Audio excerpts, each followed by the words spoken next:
श्री राम और लक्ष्मण का जनकपुर में आगमन की कथा। ऋषि विश्वामित्र ने अपनी मंडली के साथ प्रातःकाल ही जनकपुर के लिए प्रस्थान किया। चलते चलते वे विशाला नगरी में पहुँचे। इस भव्य नगरी में सुंदर मंदिर, विशाल अट्टालिकाएं शोभायमान हो रही थी। वहाँ की बड़ी बड़ी दुकानें अमूल्य आभूषणों को धारण किए हुए स्त्री पुरुष आदि नगर की संपन्नता को परिचय दे रहे थे। चौड़ी चौड़ी और साफ सुथरी सड़कों को देखकर ज्ञात होता था कि नगर के रख रखाव और व्यवसाय बहुत ही सुंदर और प्रशंसनीय है। विशाला नगरी को पार करके वे सभी मिथिलापुरी पहुँचे। उन्होंने देखा कि नगर के बाहर सुरम्य प्रदेश में एक मनोहर यज्ञशाला का निर्माण किया गया था और वहाँ पर विभिन्न प्रांतों से आए हुए वेद पाठी ब्राह्मण मधुर ध्वनि में वेद मंत्रों का स्वर पाठ कर रहे थे। शोभायुक्त यज्ञ मंडप अत्यंत आकर्षण था, जिसे देखकर राम ने कहा, हे गुरुदेव, इस यज्ञशाला की छटा मेरे मन को मोह रही है और विद्वान ब्राह्मणों ने आनंददायक मंत्रोच्चारण को सुनकर मैं पुलकित हो रहा हूँ। कृपा करके इस यज्ञ मंडल के समीप ही हम लोगों को ठहरने की व्यवस्था करें, ताकि वेद मंत्रों की ध्वनि हमारे मन मानस को निरंतर पवित्र करती रहे। जब राजा जनक को सूचना मिली कि ऋषि विश्वामित्र अपने शिष्यों तथा अन्य ऋषि मुनियों के साथ जनकपुरी में पधारे हैं, तब उन्होंने पवित्र हृदय के मंत्री योद्धा से योद्धा, श्रेष्ठ ब्राह्मण, गुरु और श्रेष्ठ लोगों का साथ लिया और इस प्रकार प्रसन्नता के साथ राजा यज्ञशाला पहुँचे। पाद्य अर्घ आदि से विश्वामित्र जी का पूजन करके राजा जनक ने मुनि के चरणों पर मस्तक रखकर प्रणाम किया। मुनियों के स्वामी विश्वामित्र ने प्रसन्न होकर आशीर्वाद दिया। फिर सारी ब्राह्मण मंडली को आदर सहित प्रणाम किया और अपना बड़ा भाग्य जानकर राजा आनंदित हुए और बार बार कुशल प्रश्न करके विश्वामित्र जी ने राजा को बैठाया। राजा जनक बोले, हे महर्षि, आपने यहाँ पधार कर और दर्शन देकर हम लोगों को कृतार्थ कर दिया है। आपकी चरण धूलि से यह मिथिला नगरी पवित्र हो गई है।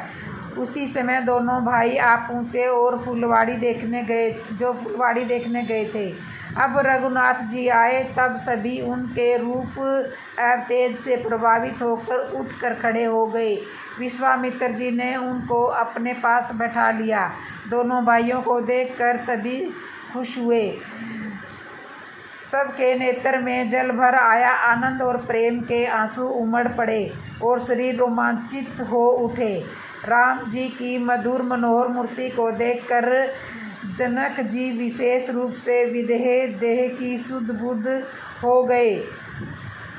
राजा जनक ने मुनि के चरणों में सिर नवाकर श्री अयोध्या जी में कनक भवन एवं हनुमानगढ़ी के बीच में एक आश्रम है, जिसे बड़ी जगह अथवा दशरथ महल के नाम से माना जाता है। काफ़ी पहले यहाँ एक संत रहा करते थे, जिनका नाम था श्री राम प्रसाद जी। उस समय अयोध्या जी में इतनी भीड़ आड़ नहीं होती थी, ज़्यादा लोग नहीं आते थे। श्री राम प्रसाद जी ही उस समय बड़ी जगह के कर्ता धर्ता थे। वहाँ बड़ी जगह में मंदिर है, जिसमें पत्नियों सहित चारों भाई श्री राम, श्री लक्ष्मण, श्री भरत और श्री शत्रुघ्न जी एवं हनुमान जी की सेवा होती है। चूँकि सब के सब पक्कड़ संत थे, वो तो नित्य मंदिर में जो भी थोड़ा बहुत चढ़ावा आता था, उसी से मंदिर व आश्रम का खर्चा चला करता था। प्रतिदिन मंदिर में आने वाला सारा चढ़ावा एक बनिए को, जिसका नाम था पलटू बनिया, भिजवाया जाता था। उसी दिन से थोड़ा बहुत जो भी राशन आता था, उसी का भोग प्रसाद बनकर भगवान को भोग लगाया जाता था। और जो भी संत आश्रम में रहते थे, वे खाते थे। एक बार प्रभु की ऐसी लीला हुई कि मंदिर में कुछ चढ़ावा आया ही नहीं। अब इन साधुओं के पास कुछ जोड़ा गठा जो था नहीं था, वो क्या किया जाए, कोई उपाय ना देखकर श्री राम प्रसाद जी ने दोनों साधुओं को पलटू बनिए के पास भेज के कहलवाया कि भैया आज तो कुछ चढ़ावा आया ही नहीं है, अतः थोड़ा सा राशन उधार दे दो, कम से कम भगवान को भोग तो लग ही जाएगा। पलटू बनिए ने जब यह सुना तो उसने यह कहकर मना कर दिया कि मेरा और महंत जी का लेना देना तो नगद का है, मैं उधार में कुछ नहीं दे पाऊँगा। श्री राम प्रसाद जी को यह बात का पता चला तो जैसी भगवान की इच्छा कहकर उन्होंने भगवान को उस दिन जल का ही भोग लगा दिया। सारे साधु भी जल पीकर ही रह गए। प्रभु की ऐसी परीक्षा हुई कि रात्रि में ही जल का ही भोग लगा और सारे साधु भी जल पीकर भूखे ही सो गए। वहाँ मंदिर में नियम था कि शयन कराते समय भगवान को एक बड़ा सुंदर पीताम्बर उड़ाया जाता था और शयन आरती के बाद ही राम प्रसाद जी नित्य करीब 1 घंटा बैठकर भगवान जी को भजन सुनाते थे। पूरे दिन के भूखे राम प्रसाद जी भी बैठे भजन गाते रहे और नियम पूरा करके सोने चले गए। धीरे धीरे करके रात बीतने लगी। करीब आधी रात को पलटू बनिए के घर का दरवाज़ा किसी ने खटखटाया तो बनिया घबरा कर इतनी रात को कौन आ गया। अब यह बात सुनी तो पता चला कुछ बच्चे दरवाजे पर शोर मचा रहे हैं। अरे पलटू सेठ, अरे दरवाज़ा खोल। उसने हड़बड़ा कर खींचते हुए दरवाज़ा खोला। सोचा कि ज़रूर से बच्चे शरारत कर रहे होंगे, अभी इनकी अच्छे से डांट लगाऊंगा। जब उसने दरवाज़ा खोला तो देखता है कि 4 लड़के जिनकी अवस्था 12 बरस से भी कम की होगी एक पीताम्बर ओढ़कर खड़े हैं। वे चारों लड़के एक ही पीताम्बर ओढ़े खड़े थे। उनकी छवि इतनी मोहक, ऐसी लुभावनी थी कि ना चाहते हुए भी पलटू का सारा क्रोध प्रेम में प्रवृत्त हो गया और वह आश्चर्य से पूछने लगा, बच्चों तुम हो कौन और इतनी रात को क्यों शोर मचा रही हो। बिना कुछ कहे बच्चे घर में घुस गए और बोले, हमें राम प्रसाद बाबा ने भेजा है। ये तो पीताम्बर हम ओढ़े हैं, इनका कोना खोलो, इसमें 1600 रुपये हैं, निकालो और गिनो। ये तो समय था जब आना और पैसा चलता था। 1600 उस समय बहुत बड़ी रकम हुआ करती थी। जल्दी जल्दी पलटू ने उस पीताम्बर का कोना खोला तो उसमें सचमुच चांदी के 1600 सिक्के निकले। प्रश्न भरी दृष्टि से पलटू बनिया उन बच्चों को देखने लगा। तब बच्चों ने कहा, इन पैसों का राशन कल सुबह आश्रम में भिजवा देना। अब पलटू बनिया को थोड़ी शर्म आई। हाय राम, मैंने राशन नहीं दिया, लगता है महंत जी नाराज़ हो गए हैं, इसलिए रात में ही इतने सारे पैसे भिजवा दिए। इस पश्चाताप, सोच और प्रेम के साथ उसने हाथ जोड़कर कहा, बच्चों मेरी पूरी दुकान भी उठाकर मैं महंत जी को दे दूंगा तो भी ये पैसे ज़्यादा ही बैठेंगे। इतने मूल्य का सामान देते देते तो मुझे पता नहीं कितना समय लग जाएगा। बच्चों ने कहा, ठीक है, आप एक साथ मत दीजिए, थोड़ा थोड़ा करके अब से नित्य ही सुबह सुबह राशन भिजवा दीजिएगा। आज के बाद कभी भी राशन के लिए मना मत कीजिएगा। पलटू बनिया तो शर्म के मारे ज़मीन में गड़ा जाए तो फिर हाथ जोड़कर बोला, जैसी महंत जी की आज्ञा। इतना कहकर सुनते ही बच्चे चले गए और लेकिन जाते जाते पलटू बनिया का मन भी ले गई। इधर सवेरे सवेरे मंगला आरती के लिए जब पुजारी जी ने मंदिर के पट खोले तो देखा भगवान का पीताम्बर गायब है। उन्होंने ये बात राम प्रसाद जी को बताई और सबको लगा कि कोई बात रात को पीताम्बर चुरा कर ले गया। जब थोड़ा दिन चढ़ा तो गाड़ी में ढेर सारा सामान लदवा के कृतज्ञ के साथ हाथ जोड़े वह पलटू बनिया आया और सीधा राम प्रसाद जी के चरणों में गिरकर माफ़ी मांगने लगा, क्षमा मांगने लगा। राम प्रसाद जी को तो कुछ पता ही नहीं था। वे पूछे, क्या हुआ? अरे किस बात की माफ़ी मांग रहा है? पर पलटू बनिया उठे ही ना और कहे, महाराज, रात में पैसे भिजवाने की क्या आवश्यकता थी? मैं कान पकड़ता हूँ, आज के बाद कभी भी राशन के लिए मना नहीं करूँगा। और ये रहा आपका पीताम्बर, जो बच्चे मेरे यहाँ ही छोड़ कर गए थे। बड़े प्यारे बच्चे थे। इतनी रात को बेचारे पैसे लेकर आ भी गए। आप बुरा ना माने तो मैं एक बार उन बालकों को फिर से देखना चाहता हूँ। अब राम प्रसाद जी ने पीताम्बर देखा तो पता चला कि ये तो हमारे मंदिर का ही है जो गायब हो गया था। अब वो पूछे कि ये तुम्हारे पास कैसे आया? अब बनिया ने रात वाली सारी घटना सुनाई। अब तो राम प्रसाद जी आगे जल्दी से और सीधा मंदिर जाकर भगवान के पैरों में पड़कर रोने लगे। हे भगवत्सल, मेरे कारण आपको आधी रात में इतना कष्ट उठाना पड़ा। और कष्ट उठाया तो उठाया, मैंने जीवन भर आपकी सेवा की, मुझे तो दर्शन ना हुआ। और इस बनिए को आधी रात में दर्शन देने पहुंच गई। अब पलटू बनिया को पूरी बात का पता चला तो उसका हृदय भी धक धक होके रह गया कि जिन्हें मैं साधारण बालक समझ रहा था वे तो त्रिभुवन के नाथ थे। अरे, मैं तो चरण भी न छू पाया। अब तो ये दोनों ही लोग बैठ कर रोए। इसके बाद कभी भी आश्रम में राशन की कमी नहीं हुई। आज तक वहाँ संत सेवा होती रहती है। इस घटना के बाद ही पलटू बनिया को वैराग्य हो गया और वह पलटू बनिया ही बाद में श्री पलटू दास जी के नाम से विख्यात हुए। श्री राम प्रसाद जी की व्याकुलता उस दिन हर क्षण के साथ बढ़ती ही जाए। और रात में शयन के समय जब वे भजन गाने बैठे तो मूर्छित होकर गिर गए। संसार के लिए तो वे मूर्छित थे, किंतु मूर्छावस्था में ही उन्हें पत्नियों सहित चारों भाइयों का दर्शन हुआ। और उसी दर्शन में श्री जानकी जी ने उनके आंसू पूछे और अपनी उंगली से उनके माथे पर बिंदी लगाई, जिसे फिर सदा उन्होंने अपने मस्तक पर धारण करके रखा। उसी के बाद में इनके आश्रम में बिंदी वाले तिलक का प्रचलन हुआ।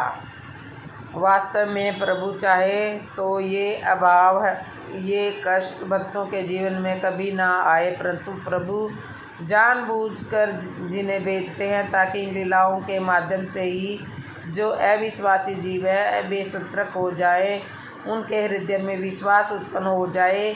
जैसे प्रभु ने आकर उनके कष्ट का निर्माण किया, वैसे ही हमारा भी करे।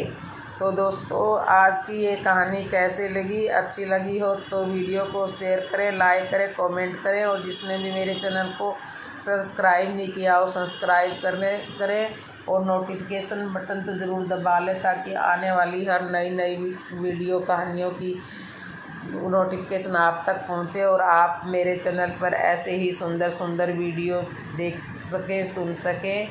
तो इसके लिए और दोस्तों, शेयर ज़रूर किया करो, क्योंकि शेयर करने से राम नाम फैलता है। तो इसलिए शेयर ज़रूर किया करो और कमेंट में बताया करो कि कैसी लगी आपको ये कहानी। तो एक बार दोस्तों फिर से ज़ोर से बोलो, जय सिया राम, जय सीताराम, जय दशरथ नंदन की। भगवान जी को नज़र लग गई। भगवान ने नारद जी के चरित्र को कलंक क्यों लगा दिया? एक बार किसी ने भगवान से पूछ दिया, महाराज अपने नारद के चरित्र में कलंक क्यों लगा दिया? क्योंकि नारद जैसे महात्मा जिन्होंने काम, क्रोध तथा लोभ तीनों को जीत लिया, पर बीच में आपने विषम मोहिनी के चक्कर में उन्हें डाल दिया। भगवान बोले, बात यह है कि अगर बच्चा बहुत ही सुंदर हो तो माँ को बड़ी चिंता होती है कि इसको कहीं नज़र न लग जाए, और नज़र से बचाने के लिए माँ एक काला टीका आवश्यक लगा ही देती है। इसी प्रकार मैंने भी देखा कि नारद ने तो काम, क्रोध, लोभ को जीत लिया है। अब बस इसको नज़र लगने ही वाली है। नज़र लगने का भी श्री रामचरितमानस में भगवान राम के संदर्भ में बड़ा साकेतिक अर्थ दिया गया है। श्री रामचरितमानस में वर्णन आता है कि नज़र तीन तरह से लगती है। बालकांड में लिखा है कि कौशल्या जी, सुमित्रा जी और कैकेयी जी श्री राम को देखने के पूर्व हाथ में एक तिनका ले लेती थी और उस तिनके को तोड़कर फिर श्री राम को देखती थी और सीधे श्री राम को नहीं देखती। निरखी छवि जननी तृण तोरी, किंतु तिनके को पहले तोड़कर फिर श्री राम को देखने का सीधा सा तात्पर्य यह है कि माताएं सोचती थी कि कहीं हमारी नज़र श्री राम को न लग जाए, इसलिए तिनके पर ही सारी नज़र का प्रभाव डालकर इसे ही कष्ट में डाल दो और श्री राम की सुंदरता को बचाओ। पर गीतावली रामायण में गोस्वामी कहते हैं कि जब श्री राम रोने लगते तो माता सीता को लगा कि अवश्य किसी की नज़र हमारे बालक को लग गई है, परंतु किसकी लगी है? तो उन्होंने विचार किया कि लगता है किसी बुरी स्त्री की नज़र लग गई है, किंतु अब क्या किया जाए? तो तुरंत गुरु वशिष्ठ जी को सूचना दी गई। वशिष्ठ जी आए और उन्होंने श्री राम को गोद में ले लिया तथा जो नज़र बालक पर पड़ी उसे उतार कर उन्हें कौशल्या जी की गोद में दे दिया। नज़र उतारते ही बालक राम दूध पीने लग गए। नज़र लगने के तीसरे एक विलक्षण रूप का गोस्वामी जी ने गीतावली रामायण में वर्णन करते हुए लिखा है कि श्री राम एक दिन आंगन में खेल रहे थे और आंगन में जो मणि का खंभा बना था, अचानक उस ओर भगवान श्री राम की दृष्टि पड़ी। श्री राम का प्रतिरूप जब उसमें दिखाई देने लगा तो श्री राम अपने रूप को देखकर इतने मगन हो गए कि खेलना छोड़कर वे खंभे की ओर ही देखने लग गए। यह दृश्य सुमित्रा माता देख रही थी। वे तुरंत भागी हुई गई और आते ही उन्होंने सबसे पहले बालक राम की आंखों पर अपना हाथ रखकर उनकी आंखें बंद कर दी। माँ से किसी ने पूछ दिया कि आप श्री राम की आंखों क्यों बंद कर रही है? माँ ने कहा कि मुझे डर है कि कहीं श्री राम को श्री राम की ही नज़र न लग जाए। तो भाई, नज़र लगने वाली बात बड़ी अटपटी है, क्योंकि अपनों की ही नज़र लग जाती है, औरों की भी लग जाती है तथा अपनी भी लग जाया करती है। व्यवहार में हमारे आपके जीवन में तीन प्रकार की स्थिति आती है। अपनों की स्नेह भरी दृष्टि भी लग जाती है, परायों की बुरी दृष्टि भी लग जाती है, पर सबसे बड़ी बात यह है कि कभी कभी हमें अपनी ही दृष्टि लग जाती है कि हम कितने बड़े गुणवान हैं, हम बड़े श्रेष्ठ हैं और हम बड़े सुंदर हैं।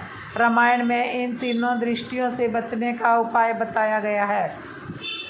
भगवान ने जब नारद के संदर्भ में भक्त ने प्रश्न किया तो भगवान ने कहा कि नारद को दोनों ही दृष्टि लग गई, क्योंकि एक तो नारद को काम की दृष्टि लग गई, पर उससे बड़ा संकट तब पैदा हो गया जब उन्हें अपनी ही दृष्टि लगने लगी।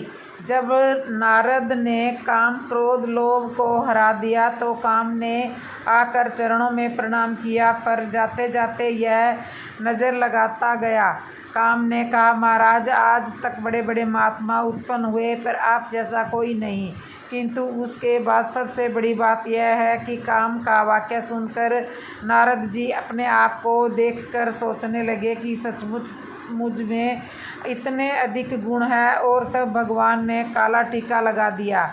उन्हें लगा कि नारद के मन में अभिमान उत्पन्न हो गया है कि इतना चरित्रवान हूँ, मैं काम क्रोध और लोभ आदि का विजेता हूँ।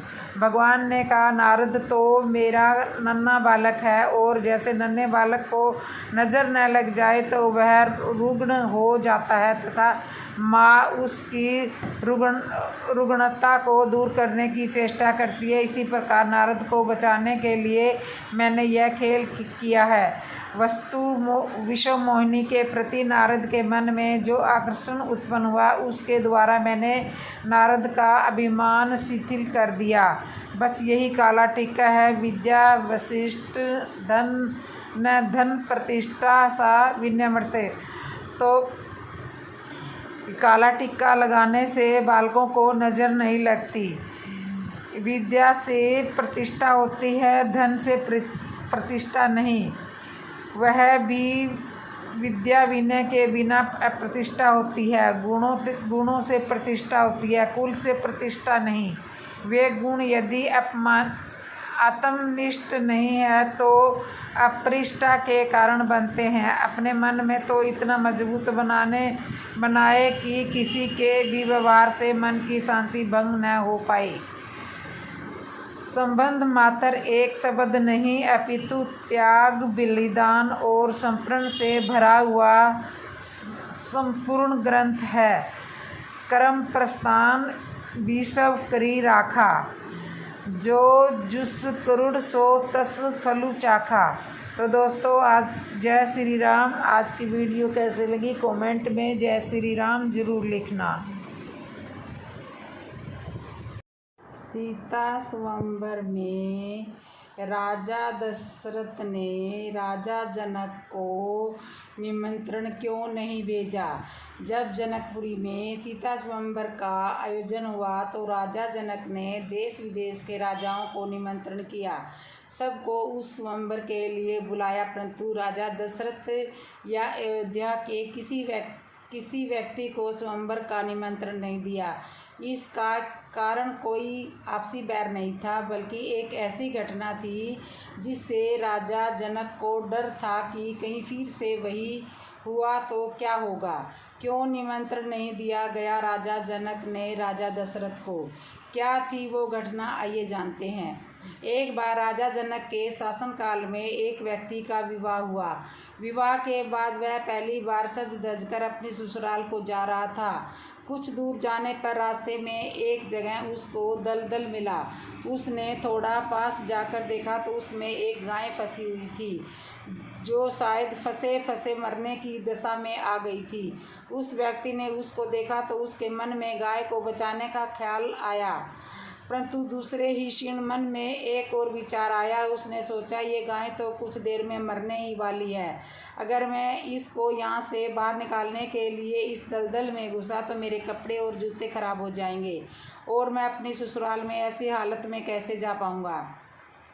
यह सोचकर वह गाय के ऊपर पैर रखकर आगे बढ़ गया। जैसे ही वह आगे बढ़ा, गाय ने जब उसे जाते हुए देखा तो उस व्यक्ति को श्राप दिया कि जिसके लिए तू जा रहा है उसे तू देख नहीं पाएगा। यदि तू उसे देखेगा भी तो वह तत्काल ही मृत्यु को प्राप्त हो जाएगी। यह कहकर कुछ ही क्षण में गाय ने प्राण त्याग दिए। इस श्राप को सुनकर व्यक्ति दुविधा में फंस गया। उसे अपने किए प्रभुत पछतावा हो रहा था, परंतु अब कुछ नहीं हो सकता था। जो होना था वो हो गया। अब वह व्यक्ति उस गाय के श्राप से मुक्त होने का विचार करने लगा। मन में बहुत बड़ा बोझ लिए हुए वह ससुराल पहुंचा। वहां पहुंचकर वह दरवाजे के बाहर ही बैठ गया और यह विचार करने लगा कि अगर मेरी नज़र मेरी पत्नी पर पड़ गई तो क्या होगा। कुछ समय बाद परिवार के अन्य सदस्यों ने उसे घर के अंदर चलने का अनुरोध किया, किंतु वह नहीं गया। रास्ते में जो घटित हुई थी उसके बारे में भी किसी को नहीं बताया। उसके दिमाग में तो गाय के द्वारा दिया गया श्राप बार बार गूंज रहा था। जब उसकी पत्नी को उसके घर के अंदर न आने की बात का पता चला तो उसने अपने घर वालों से कहा कि चलो मैं ही चलकर उन्हें घर के अंदर लेकर आती हूँ। पत्नी ने जब जाकर उनसे कहा कि आप घर के अंदर क्यों नहीं आ रहे हो और मैं जो भी बोल रही हूँ उसे सुनकर भी मेरे सामने होते हुए भी मेरी ओर क्यों नहीं देखते। वह व्यक्ति अपनी पत्नी की बात सुनने पर भी चुप रहा। काफ़ी अनुरोध करने के बाद उसने रास्ते में घटित सारा वृत्तांत कह सुनाया। पत्नी ने कहा, मैं भी पतिव्रता स्त्री हूँ, ऐसा कैसे हो सकता है, आप मेरी ओर तो देखो। अपनी पत्नी की बात सुनकर उसने ज्यों ही नज़र उठाकर अपनी पत्नी की ओर देखा, वैसे ही उसकी आँखों की रोशनी चली गई और वह गाय के शापवश पत्नी को देख ही नहीं सका। उस व्यक्ति की पत्नी भी पतिव्रता थी, इसी कारण उसकी मृत्यु नहीं हुई। यह देखकर पत्नी अपने पति को साथ लेकर राजा जनक के दरबार में गई। वहां जाकर उसने सारा वृत्तांत कह सुनाया। राजा जनक ने राज्य के सभी विद्वानों को सभा में बुलाकर समस्या बताई। उन्होंने अपने दरबार में बैठे हुए ब्राह्मणों को कहा कि हे ब्राह्मण देव, गौ माता के श्राप से निर्वृत्त कोई सटीक उपाय हो तो बताएं। सभी विद्वानों ने आपस में विचार करके एक उपाय बताया। उन्होंने कहा, यदि कोई पवित्रता स्त्री छलनी में गंगा जल लाकर उस जल के छींटे इस व्यक्ति की दोनों आंखों पर मारे तो गोश्वाप से मुक्ति मिल सकती है तथा इसकी आंखों की रोशनी पुनः लौट सकती है। राजा ने पहले अपने महल के अंदर की सभी रानियों सहित सभी स्त्रियों से पूछा तो राजा को सभी के पतिव्रता होने में संदेह की सूचना मिली। ऐसा सुनकर राजा जनक चिंतित हो गए। तब उन्होंने आसपास के सभी राजाओं को सूचना पहुंचाई। उन्होंने उन्हें संदेश में कहा कि उनके राज्य में यदि कोई पतिव्रता स्त्री है तो उसे ससमान राजा जनक के दरबार में भेज दिया जाए। जब यह सूचना अयोध्या के राजा दशरथ को मिली तो उन्होंने पहले अपनी सभी रानियों से पूछा। प्रत्येक रानी का यही जवाब था कि यहाँ पे कोई भी पतिव्रता स्त्री नहीं है। उन्होंने पहले सभी प्रत्येक स्त्री का यही उत्तर था कि राजमहल तो क्या, यहाँ तो राज्य की किसी भी महिला तक यहाँ पे झाड़ू लगाने वाली ही क्यों ना उसे भी पतिव्रता ही पाएंगे। राजा दशरथ को इस समय अपने राज्य की महिलाओं पर आश्चर्य हुआ और उन्होंने अपने राज्य की सभी सबसे निम्न मानी गई जाने वाली सफाई करने वाली को बुलाया। उस महिला से राजा दशरथ ने सम्मान पूर्वक पवित्रता होने के बारे में पूछा तो उस महिला ने स्वीकृति से सिर हिला दिया। तब राजा ने यह दिखाने कर लिए कि अयोध्या का राज्य सबसे उत्तम है। उस महिला को ही राजसम्मान के साथ राज जनकपुर को भेज दिया गया। राजा जनक ने उस महिला का पूर्ण राजसी ठाठ बाट से स्वागत किया और सम्मान किया। तब राजा ने उस महिला को समस्या बताई, साथ ही ब्राह्मणों द्वारा जो उपाय बताया वो भी बताया। महिला ने राजा को उस कार्य को करने की स्वीकृति दे दी। अगले ही दिन महिला छलनी लेकर गंगा किनारे गई। वहां पहुंचकर उसने प्रार्थना की, ये गंगा माता, यदि मैं पूर्ण पतिव्रता हूँ, यदि मैंने अपने तन मन से अपने पति को ही परमेश्वर माना हो तो गंगा जल की एक बूंद भी छलनी से नीचे नहीं गिरनी चाहिए। ऐसी प्रार्थना करके जब उसने गंगा जल को छलनी में भरा तो जल की एक भी बूंद नीचे नहीं गिरी। यह पवित्र गंगा जल कहीं रास्ते में छलक कर नीचे गिर न जाए, यह सोचकर उसने थोड़ा सा गंगा जल नदी में ही गिरा दिया और पानी से भरी छलनी को लेकर राज दरबार में आ पहुंची। राजा और दरबार में उपस्थित सभी नर नारी यह दृश्य देखकर आश्चर्यचकित रह गए। तब उस महिला को ही उस व्यक्ति की आंखों पर छींटे मारने का अनुरोध दिया गया। उसने जो ही गंगा जल के छींटे उस व्यक्ति की आंखों पर मारे तो उसके आंखों की रोशनी वापस आ गई। यह देखकर दरबार में उपस्थित लोग बहुत ही प्रसन्न हुए। तब उस महिला को पूरे राजसम्मान के साथ पारितोषिक दिया गया। जब उस महिला ने अपने राज्य को वापस जाने की अनुमति मांगी तो राजा जनक ने अनुमति देते हुए जिज्ञासावश उस महिला से उसकी जाति के बारे में पूछा। तब उस महिला द्वारा बताए जाने पर राजा आश्चर्यचकित हो गए। यही कारण था कि सीता स्वयंवर के समय राजा ने सोचा कि जिस राज्य की सफाई करने वाली इतनी पवित्रता हो उसका पति कितना शक्तिशाली होगा। यदि राजा दशरथ ने उसी प्रकार के किसी निम्न श्रेणी के व्यक्ति को स्वयंवर में भेज दिया और अगर उसने धनुष संधान लिया तो क्या होगा। राजकुमारी किसी निम्न श्रेणी के व्यक्ति को न वर ले। यही सोचकर अयोध्या नरेश राजा जनक ने राजा दशरथ को निमंत्रण नहीं भेजा, किंतु विधाता की लेखनी को भला कोई नहीं टाल सकता। यही हुआ जो होना था। अयोध्या के राजकुमार वन में विचरण करते हुए अपने गुरु के साथ जनकपुर पहुंच ही गए तथा धनुष तोड़कर राजकुमार राम ने सुकुमारी सीता से विवाह कर ही लिया।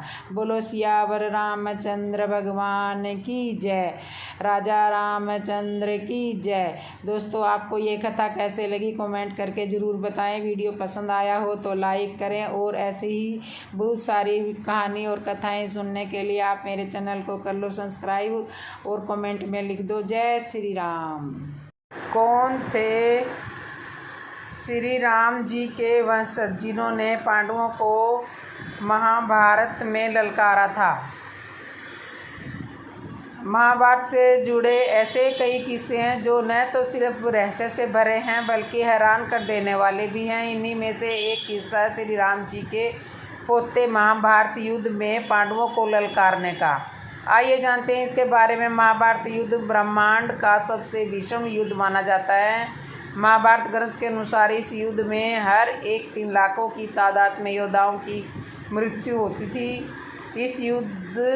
यह युद्ध इतना भयंकर था कि आज भी कुरुक्षेत्र की यह भूमि लाल बनी हुई है। ज्योतिषी एक्सपर्ट का कहना है कि इस भूमि का लाल रंग उन अनगिनत योद्धाओं के लहू का प्रतीक है जो इस युद्ध में मारे गए थे। महाभारत से जुड़े ऐसे कई रहस्य हैं जो आज भी एक पहेली रूपी अंधेरी गुफा में कैद है। उन्हीं में से एक है वो रहस्य जो महाभारत में श्री राम के पोते का होने का बयां करता है। माना जाता है कि श्री राम के पोते ने महाभारत युद्ध में हिस्सा लिया था। हालांकि इस युद्ध में उन्होंने पांडवों की बजाय कौरवों का साथ दिया था। कहा जाता है कि श्री कृष्ण की प्रेरणा से ही पांडव द्वारा उन्हीं के पूर्व अवतार यानी कि श्री राम के पोते का वध हुआ था। जब महाभारत युद्ध की घोषणा हुई तब कौरव और पांडव अपनी अपनी सेनाओं को सशक्त बनाने के कार्य में जुट गए और दुनिया भर के सभी राज्यों के राजाओं से सहायता की प्रार्थना की। पांडवों को उम्मीद थी कि धर्म के मार्ग पर होने के कारण सभी राज्य उनके पक्ष में खड़े होंगे, लेकिन अधिकतर राज्य कौरवों के पक्ष में जा खड़े हुए और कौरवों की संख्या अधिक होती चली गई। हैरान की बात यह है कि जब श्री राम की नगरी अयोध्या समर्थन भी कौरवों को मिला और पांडवों के साथ हाथ कुछ नहीं आया। जिस समय यह युद्ध चल रहा था उस समय श्री राम के पोते अयोध्या नरेश थे। श्री राम के पोते वृषिधल अत्यंत बहुत शक्तिशाली थे। वृषिधल श्री राम के ज्येष्ठ पुत्र कुश की 32वीं पीढ़ी में जन्मे हुए थे। महाभारत युद्ध के समय बृहल ही रघुकुल वंश के प्रतीक थे। बृहल ने हर प्रकार की युद्ध विद्या में माहिर थे। बृहल महाभारत युद्ध के सर्वश्रेष्ठ और सर्वशक्तिशाली योद्धाओं में से एक थे। महाभारत युद्ध में उन्होंने कौरवों का साथ और पांडवों को युद्ध की चुनौती दी थी। बृहल अकेले ही पांडवों को परास्त करने का साहस रखते थे। बृहदल ने सिर्फ शक्तिशाली सूर्यवंशी थे बल्कि वह धर्मपरायण भी मूर्त भी थे। उन्होंने अपने जीवन में अनेक वंशजों रघु भागीरथी हरिवंश और विष्णु अवतार श्री राम की भांति कई धार्मिक कार्य किए थे। महाभारत ग्रंथ के अनुसार बृहदल के महाभारत युद्ध के कौरवों का साथ देने के पीछे का कारण पांडवों द्वारा हुआ एक अपराध था। दरअसल में जब पांडव युद्ध से पहले इंद्रप्रस्थ के स्वामी बने तब उन्होंने राजसूय यज्ञ का संकल्प किया और यज्ञ के संकल्प युधिष्ठिर ने अपने भाइयों को विश्व के सभी राजाओं पर अपना अधिपति करने का आदेश देते हुए युद्ध के लिए भेजा। भीम, नकुल, सहदेव और अर्जुन भाई की आज्ञा को पूरा करने अलग अलग राज्यों में पहुँचे। उन्हीं में से एक राज्य था अयोध्या, जहाँ भीम ने बृहदल को हराकर अयोध्या को अपने अधीन कर लिया था। इसी के बाद में बृहदल ने पांडवों को सबक सिखाने के लिए महाभारत युद्ध में कौरवों का साथ दिया। हालांकि श्री कृष्ण के आदेश पर बृहदल ने अपनी पूर्ण शक्ति का युद्ध में प्रयोग नहीं किया था। वो इसी के कारण महाभारत युद्ध के 13वें दिन बृहदल अर्जुन पुत्र अभिमन्यु के हाथों वीरगति को प्राप्त हुए थे। तो ये थे श्री राम का पोता जिसने महाभारत युद्ध में पांडवों को ललकारा था। जय श्री राम। दोस्तों, आपको ये कहानी कैसी लगी? अच्छी लगी हो तो कमेंट में ज़रूर जय श्री राम लिखना और मेरे चैनल को सब्सक्राइब कर लेना। जिसने भी मेरा चैनल सब्सक्राइब नहीं किया सब्सक्राइब करना, लाइक करना, कमेंट करना और बेल आइकन बटन तो ज़रूर दबा लेना है। जय श्री राम। दोस्तों, आज मैं आपको एक अनोखी राम कथा सुनाने जा रही हूँ, तो सुने से भी ध्यान से एक बार ज़रूर पढ़ें सुने। एक राजा ने अपने गांव में राम कथा करवाई और कहा कि सभी ब्राह्मणों को पढ़ने के लिए यथानुसार स्थान दे दिया। एक ब्राह्मण अंगूठा छाप था, उसको पढ़ना लिखना नहीं आता था, तो वो ब्राह्मण सबसे पीछे बैठ गया और सोचा कि जब पास वाला पन्ना पलटेगा तब मैं भी पलट लूँगा। देखा कि पास वाला व्यक्ति पन्ना नहीं पलट रहा तो उतने में राजा श्रद्धापूर्वक सबको नमन करते चक्कर लगाते हुए उस सज्जन के समीप आने लगे तो उसने एक ही रट लगा दी कि अब राजा पूछेंगे तो क्या होगा, क्या कहूँगा। उस सज्जन की ये बात सुनकर पास में बैठा व्यक्ति भी रट लगाने लग गया कि तेरी गति सो मेरी गति, तेरी गति सो मेरी गति। उतने में तीसरा व्यक्ति बोला, ये पोल कब तक चलेगी, ये पोल कब तक चलेगी। चौथा व्यक्ति बोला, जब तक चलता है चलने दे, जब तक चलता है चलने दे। वे चारों अपने सिर नीचे किए इस तरह की रट लगाए बैठे थे कि अब राजा पूछने तो क्या कहूँगा, तेरी गति तेरे तक, ये पोल कब तक चलेगी, जब तक चलता है चलने दे। जब राजा ने उन चारों के स्वर सुने, राजा ने पूछा कि ये सब क्या गा रहे हो, ऐसे प्रसंग तो रामायण में हमने पहले कभी नहीं सुने। उतने में एक महात्मा उठे और बोले, महाराज ये सब रामायण का ही प्रसंग बता रहे हैं। पहला व्यक्ति है ये बुद्धिमान विद्वान है। ये बात सुमित ने अयोध्याकांड में कही। राम लक्ष्मण सीता जी को वन में छोड़कर लौटते हैं तब सुमित ने अयोध्याकांड में ये बात कही कि राजा पूछेंगे तो क्या कहूँगा। अब राजा पूछेंगे तो क्या कहूँगा। फिर पूछा कि ये दूसरा कहता है कि तेरी गति सो मेरी गति।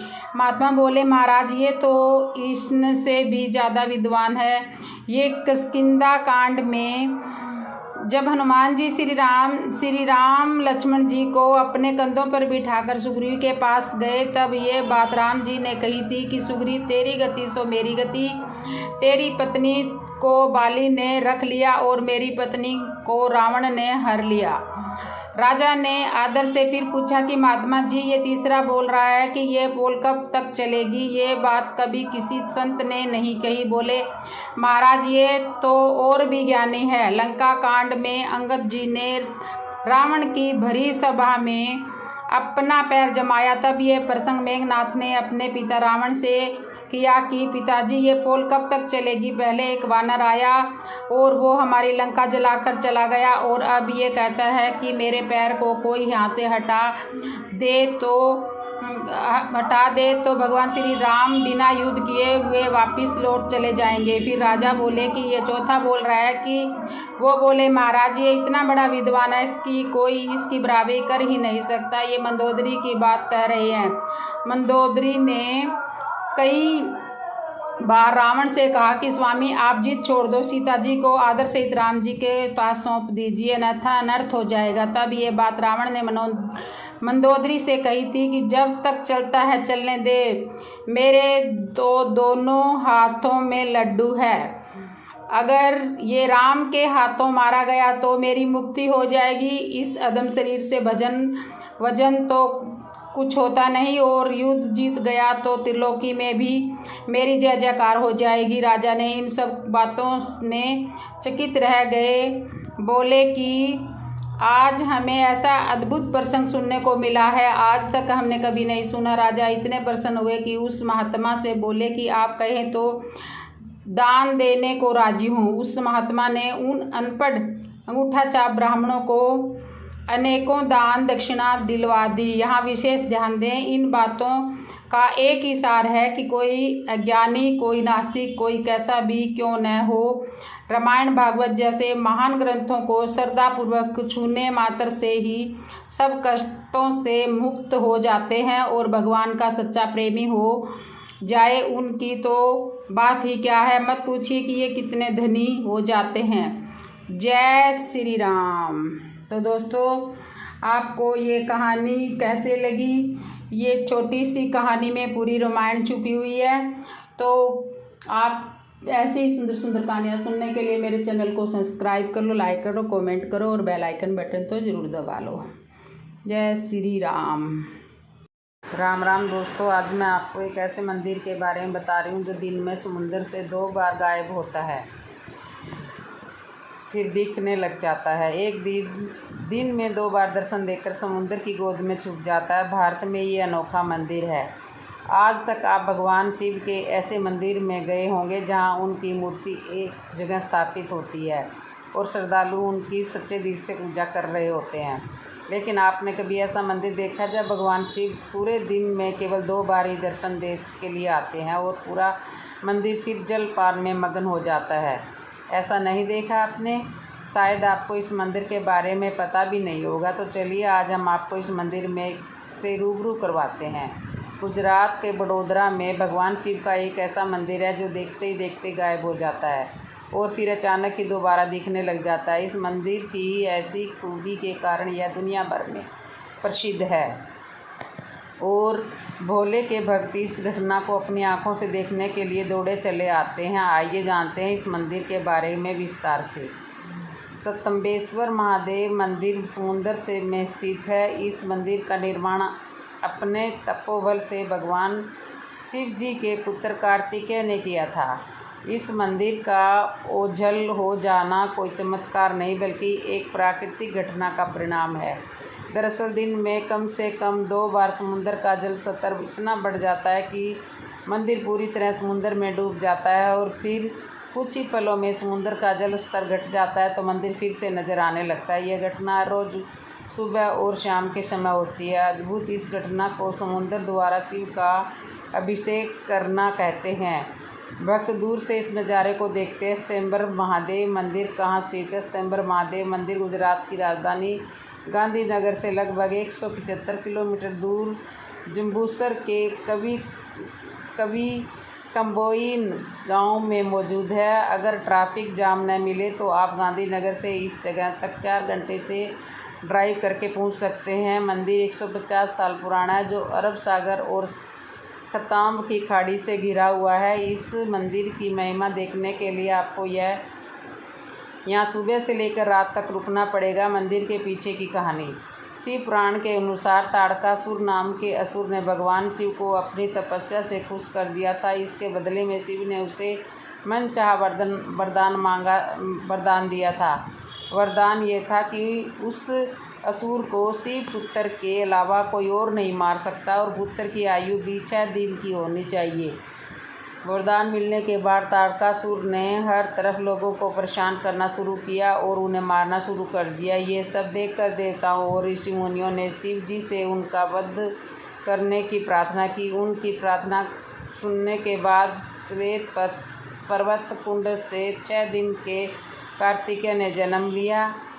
असुर का वध कार्तिकेय ने तो दिया लेकिन उसे ही उन्हें ज्ञात हुआ कि ताड़कासुर शिव जी का भक्त था और वह यथाशक्ति हो गए। तब देवताओं के मार्गदर्शन से उन्होंने महिमा सागर संगम तीर्थ पर विश्वनंदन स्तंभ की स्थापना की। यह स्तंभ मंदिर आज स्तंबर मंदिर के नाम से विख्यात है। मंदिर बनवाने की थी ये वजह। कार्तिकेय जी को जब इस बात का एहसास हुआ तो भगवान विष्णु ने उन्हें प्रायश्चित करने का मौका दिया। विष्णु भगवान ने उन्हें सुझाव दिया कि जहाँ उन्होंने असुर का वध किया है वहाँ वो शिवलिंग की स्थापना करें। इस तरह से इस मंदिर के बाद वे स्तंबर मंदिर के नाम से जाना जाने लगा।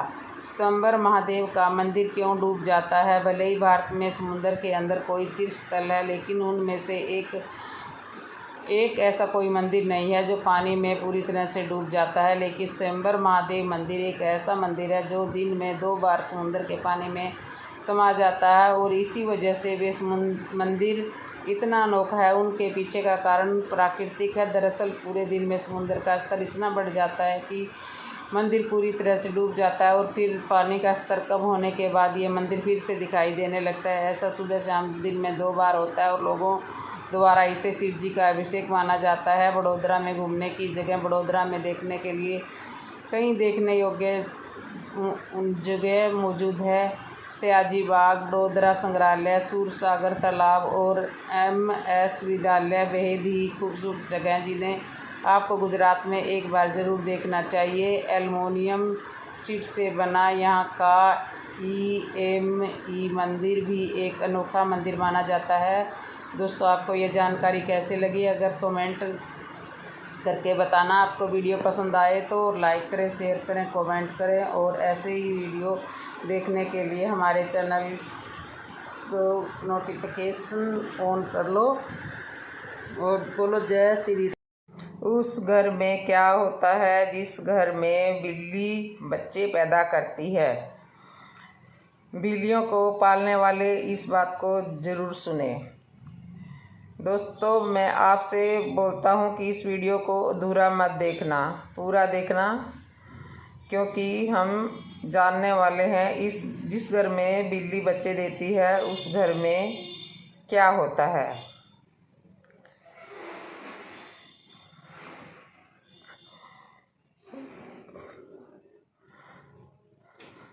जहाँ भी इंसान रहते हैं वहाँ भी पाई जाती है। वीडियो में आप जान लेंगे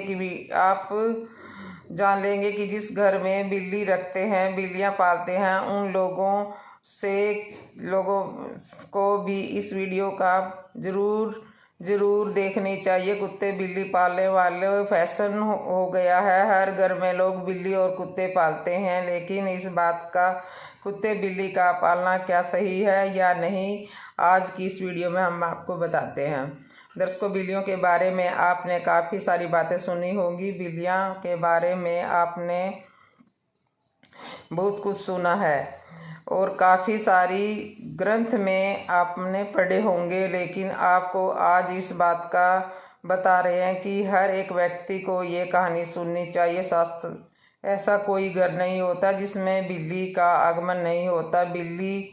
बिल्ली हर घर में जाती है जिस घर में मनुष्य रहते हैं। लेकिन क्या प्रिय दर्शकों, आप आती है क्या, यदि आपके घर में आजू बाजू में बिल्लियां रोती है तो आपके घर तो बहुत ज़्यादा अपशुगन होता है। और प्रिय दर्शकों, यदि आप कोई शुभ कार्य के लिए जा रहे हैं और यदि कोई बिल्ली आपका रास्ता कट जाए तो प्रिय दर्शकों, आपका क्या संकेत होता है। दोस्तों, बिल्ली एक मांसाहारी स्तनधारी जानवर है। इसकी सुनने और सूंघने की शक्ति बहुत तेज होती है। यह कम रोशनी में भी अधिक तेज देख सकती है। 9500 वर्षों से बिल्ली मनुष्य के साथ के रूप में प्राकृतिक है और 15 वर्षों का होता है। श्री हरि विष्णु के लिए जिस घर में बिल्लियां अपने बच्चों को जन्म देती है उस घर में माँ लक्ष्मी का आगमन होता है। लेकिन यह कितना सच और कितना झूठ है। दोस्तों, वीडियो में आगे बढ़ने से पहले आपसे अनुरोध है कि हमारी प्रस्तुति आपको पसंद आती है तो वीडियो को लाइक, शेयर और कमेंट कर दीजिए। प्रिय दर्शकों, प्राचीन काल के समय की बात है। एक नगर में एक औरत रहती थी। उस औरत का एक पुत्र था। वह बहुत ही प्रिय और वह पुत्र अपाहिज होता है। उसका यह पुत्र बिल्कुल ही बिस्तर पर उठ पाता है और ना ही बैठ पाता है। अब वह औरत अपने यह देखकर बहुत दुखी होती है। उस समय उसको यह चिंता खाई जाती है कि मेरे पुत्र का क्या होगा। प्रिय दर्शकों, जब दूसरा साल लगता है तो दूसरे साल में उस औरत को दूसरा पुत्र पैदा होता है। प्रिय दर्शकों, उसका दूसरा पुत्र भी बिल्कुल अपाहिज होता है। वह भी उन औरत से पहले पुत्र की तरह ही बिल्कुल वह चल नहीं सकता। और दोस्तों, अब उस औरत का दूसरा बच्चा अपने बिस्तर से उठ नहीं सकता तो उस औरत को और भी ज़्यादा चिंता होने लगती है। अब तो वह बड़े बेटे को बिल्कुल अपाहिज है, उनका क्या होगा, इस भविष्य में क्या होगा, उसको बहुत ही चिंता लगी रहती है। तो तीसरी साल में उस औरत को तीसरा पुत्र पैदा होता है और उस पुत्र को तीसरा तो उससे भी वैसी ही हालत होती है जैसे दोनों की थी। वह तीसरा पुत्र भी चल फिर नहीं सकता और न ही उठ बैठ पाता था। वह प्रिय दर्शकों, अब औरत को और भी चिंता सताई जाने लगी और तीसरे पुत्र हो गए। लेकिन तीनों में बड़े अब तीनों के तीनों अपाहिज है, तीनों चल फिर नहीं सकते। इसका भविष्य क्या होगा, अब इनका लालन पालन कौन करेगा, कितने दिन जिंदा रहूंगी, जब तक मैं जीवित हूँ तब तक वह उस औरत को देख कर मैं कर सकती हूँ। लेकिन अब चौथा वर्ष लगता है तो चौथे वर्ष में उस औरत को चौथा पुत्र पैदा होता है। प्रिय दर्शकों, चौथा पुत्र भी अपाहिज होता है। वह चौथा पुत्र भी ना बेड से उठ सकता था और ना बैठ सकता था, बिस्तर पर खड़ा हो पाता था, न ही चल सकता। प्रिय दर्शकों, अब उस औरत को और भी ज़्यादा चिंता सताई जाने लगी। वह यह सोचने लगी कि हो सकता है मेरी कोख में हमेशा अपाहिज पुत्र ही जन्म क्यों लेते हैं। मेरी कोख में कोई मिस्टेक है, मेरी कोख की खराब है। दुखी हो जाती है वह। कुछ दिनों पर 5वां साल लगता है और उसका 5वां पुत्र पैदा होता है। प्रिय दर्शकों, 5वां पुत्र भी उन्हीं की तरह होता है जैसे कि पहले वाले 4 पुत्र थे। वह 5वां पुत्र भी न तो अपने बिस्तर पर बैठ सकता था, न सो सकता था। और प्रिय दर्शकों, अब वह औरत अपनी पूरी तरह से टूट चुकी थी। अपनी औरत को ऐसी आशा थी कि वह एक दिन सही पुत्र को जन्म देगी। दो पुत्र अपाहिज हो गए। उस औरत को आशा होने लगी कि 3 पुत्र अपाहिज हो गए। उस औरत ने फिर जो आशा रखी तो चौथा पुत्र अपाहिज हो। प्रिय दर्शकों, अब चौथा पुत्र भी अपाहिज हो गया तो औरत ने बड़ी कठिनाई से 5वां पुत्र पैदा किया। तो दर्शकों, 5वां पुत्र भी अपाहिज पैदा हो गया। वह औरत बिल्कुल आशा छोड़ देती है और सोचने लगती है कि हो सकता है मेरे नसीब में अपाहिज पुत्र ही लिखे हो और फिर से हो सके तो मेरी कोख ही खराब हो। यह सोचकर वह औरत बड़ी दुखी हो जाती है और वो हमेशा फूट फूट कर रोने लगती है। उस औरत को हमेशा यह चिंता रहती थी कि मेरे बाद में इनका क्या होगा, पुत्रों का इनका लालन पालन कौन करेगा। उस औरत को ये चिंता खाई जा रही थी। घुट घुट के जीती थी और अपने पुत्रों को रो रो करके लालन पालन किया और करती थी। खून के आंसू पीती थी, लेकिन फिर भी अपने बच्चों का लालन पालन करती थी। एक सफ़ेद बिल्ली आती है। फिर दर्शकों, उस कुछ समय बीतने के बाद वह बिल्ली उस औरत के घर में रहने लगती जाती है। प्रिय दर्शकों, अब कुछ दिनों के बाद बिल्ली उस औरत के घर में रहती है और कुछ दिनों के बाद बिल्ली अपने सुंदर सा बच्चे को जन्म देती है। वह बिल्ली अपने 4 बच्चों को जन्म देती है। तो दर्शकों, उस औरत का पहला बच्चा बिल्कुल ठीक हो जाता है। उस औरत का पहला बच्चा ठीक होने से बिस्तर पे खड़ा भी होने लगता है और अपने पाँव पर चलने भी लग जाता है। फिर ये दर्शकों, अब वह औरत बड़ी प्रसन्न होती है और बड़ी खुश हो जाती है और ऊपर वाले का दिल से शुक्रिया अदा धन्यवाद करती है कि दर्शकों, अब औरत उन बिल्ली के बच्चों को अपने पास ही रखा करती थी और उनका अच्छे से लालन पालन किया करती थी। प्रिय दर्शकों, अब दिन निकलने के बाद वह बिल्ली का फिर से प्रसव होता है और वो तो उसका फिर से औरत का दूसरा लड़का ठीक हो जाता है। इसी तरीके से प्रसव होता है। तब उस औरत का हर बच्चा ठीक होता चला जाता है। इसी तरीके से उस औरत के सभी बच्चे ठीक हो गए। और प्रिय दर्शकों, उस औरत के घर में अन्न धन की कोई कमी नहीं रही। और शास्त्रों में ऐसा लिखा जा गया है कि घर में बिल्ली के जन्म देते उस घर में भूत माँ लक्ष्मी का तीव्र गति से आगमन होता है।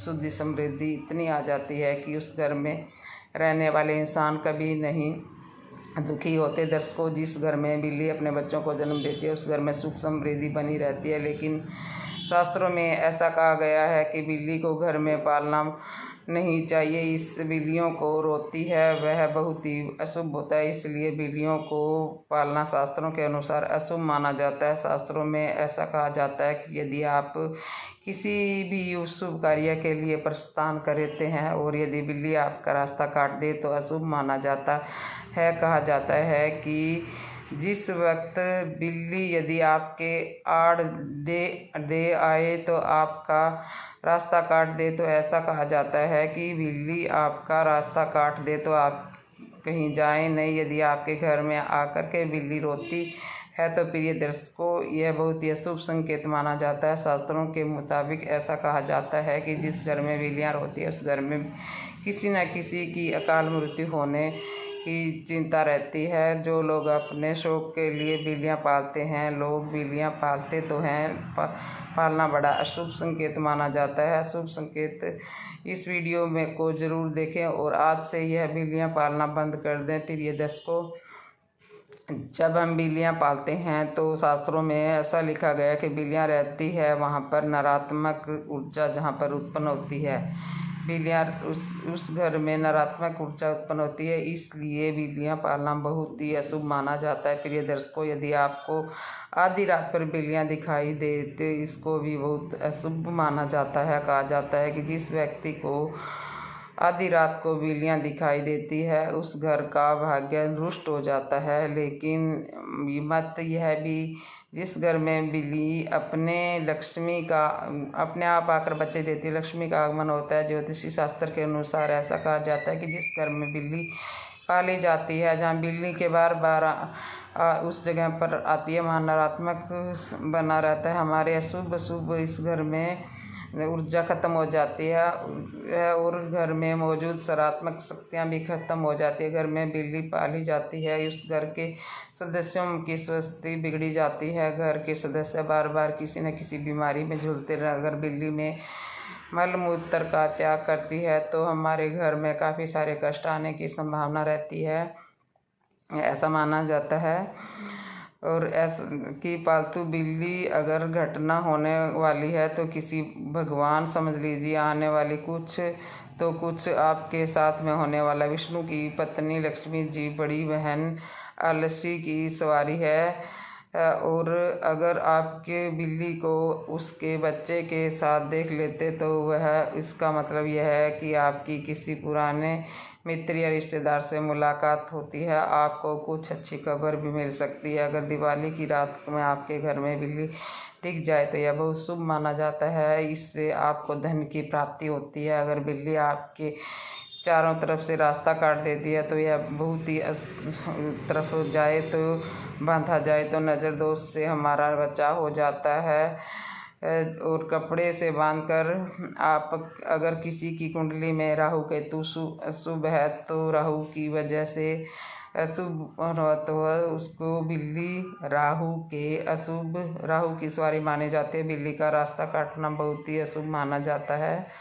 इसी इंद्री मनुष्यों की छठी इंद्री से कहीं ज़्यादा सक्रिय होती है, अनहोनी का पूर्वाभास होने लगता है। मान्यता अनुसार काली बिल्ली को जोर जाए तो अन्य अशुभ माना जाता है, जबकि बिल्ली बाईं ओर से जाए तो बिल्ली का रास्ता काटना शुभ नहीं माना जाता। जब बिल्ली रास्ता काटकर दूसरी ओर चली जाती है तो पीछे से वह दूसरी नेगेटिव ऊर्जा छोड़ जाती है, काफ़ी देर तक उस मार्ग पर बनी रहती है। खासकर काली बिल्ली के बारे में यह बताया जाता है। हो सकता है कि प्राचीन काल में के जानवरों ने इसलिए रोने की आवाज़ बहुत ही डरावनी होती है। निश्चित ही इसको सुनने से हमारे मन में भय होने लगता है और आशंका का जन्म होता है। माना जाता है कि बिल्ली अगर घर में रोती है तो सदस्य की मौत की सूचना या अनहोनी का घटना होती है। बिल्ली के पालने से झगड़ा, बिल्लियों का आपस में लड़ना, धन हानि और ग्रह काला का धन बना रहता है। माना जाता है कि शीघ्र ही घर में क्लेश उत्पन्न होने लगते हैं। ग्रह क्लेश से ही धन संपत्ति की हानि होती है। दोस्तों, लोगों का अभिवादन करने के लिए जब आप घर जाते हैं तब बिल्लियां घर में आपसे मिलती है, उससे बात करें तो बिल्ली भी आपसे अभिवादन की उम्मीद रखती है। बिल्लियां लोगों के साथ सामाजिक संपर्क आनंद लेती है। बिल्ली को स्ट्रेस हो सकता है, उसके साथ खेला जाता है या उससे बात की जाती है। प्रत्येक दिन लंबे समय में अकेले रहने वाले बिल्लियों को मासिक का ध्यान आकर्षित करने की बिल्लियां अक्सर खेलने के लिए होती हैं। बिल्लियों को अकेले में रहना अच्छा नहीं लगता। मासिक का ध्यान आकर्षित करने के लिए भी म्याऊं म्याऊं करती है। कभी भी अपने पालतू जानवरों की उपेक्षा ना करें, उनके साथ हर दिन टाइम बिताएं, उनके साथ खेलें और बात करें। भोजन मांगना, उन बिल्लियों को भूख भी लगती है। भूख खाने में म्याऊं द्वारा मालिक को म्याऊं म्याऊं करके रिझाती है, भोजन भी प्राप्त करती है। तो दोस्तों, ये लगी बिल्लियों की कहानी, कैसी लगी कमेंट में ज़रूर बताएं।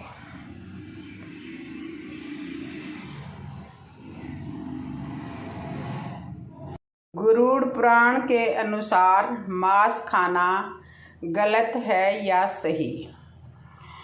द्वापर युग में एक बार श्री कृष्ण एक पेड़ के नीचे बैठकर बांसुरी बजा रहे थे। तभी उनकी तरफ एक हिरण दौड़ते हुए आकर उनके पीछे छुप गया।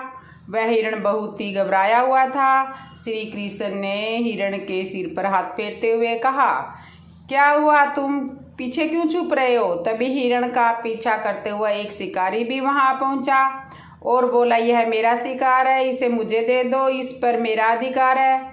श्री कृष्ण जी बोले, हर जीवित प्राणी पर केवल उसका खुद का ही अधिकार होता है, ना किसी और का होता। तब वह शिकारी क्रोध में बोला, यह मेरा शिकार है, मैं इसे पकाकर खाऊंगा। तब श्री कृष्ण बोले, किसी भी जीव को मारकर खाना पाप की श्रेणी में आता है। क्या तुम पाप के भागीदार बनना चाहते हो? क्या तुम धर्म को नहीं मानते? तब शिकारी बोला, मैं तुम्हारे जितना ज्ञानी तो नहीं, पर यह जानता हूँ कि मांसाहार कोई पाप नहीं है और जीवों को मारकर खाने में कोई हर्ज नहीं है, और मैं इस जीव को बंधन से मुक्त कर रहा हूँ। फिर क्यों मांसाहार से मना किया जाता है? वैसे भी मैं इसको मारकर नीच योनि से मुक्ति दिलवाकर पुण्य ही कमा रहा हूँ, फिर इस पर पाबंदी क्यों?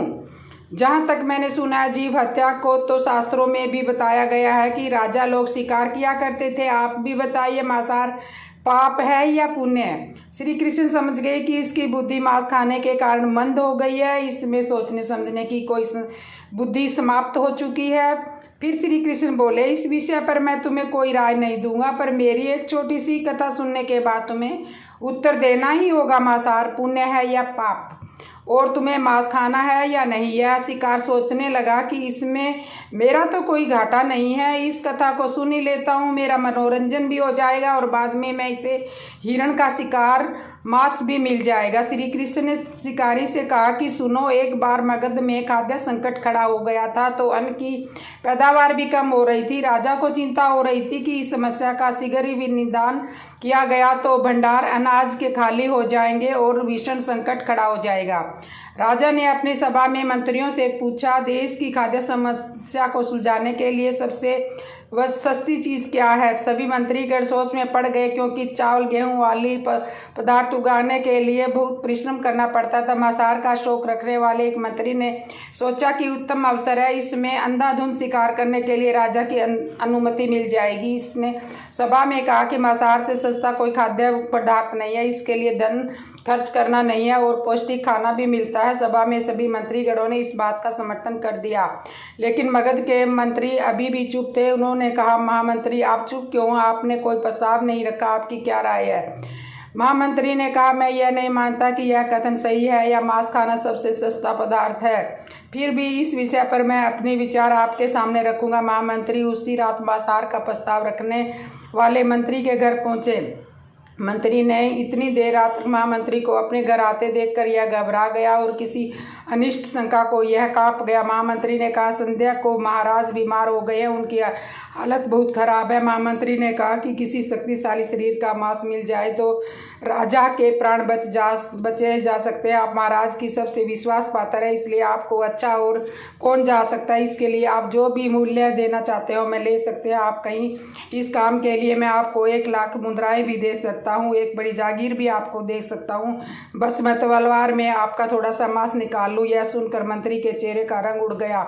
वह सोचने लगा, जब जीवन ही नहीं रहा तो 1 लाख मुद्राओं का क्या करूँगा, और बड़ी जागीर भी इस क्या काम आएगी। यह अंदर भाग गया और अपनी तिजोरी से 1 लाख सोने की मुद्राएं पोटली में लेकर आया और महामंत्री को पैर पकड़ लिए और उसने बोला, महामंत्री जी, मैं आपकी 1 लाख मुद्राओं से अपनी 1 लाख मुद्राएं और मिलाता हूं, आप किसी और मंत्री का मांस खरीद ले, किंतु मुझे जाने दे। महामंत्री जी यह समझ चुके थे कि मंत्री को समझ आ चुकी है। अब महामंत्री ने आगे कहा, आप शरीर से बलवान, आपकी कद काठी महाराज से मिलती जुलती है, इसलिए वैद्य जी ने खास तौर पर आपका ही नाम लिया है। आपके दान से हमारे अच्छे राजा की जिंदगी बच जाएगी। आप कहे तो मैं आपको महामंत्री का पद देने को तैयार हूँ और खुद का सेवक बन कर रहूँगा।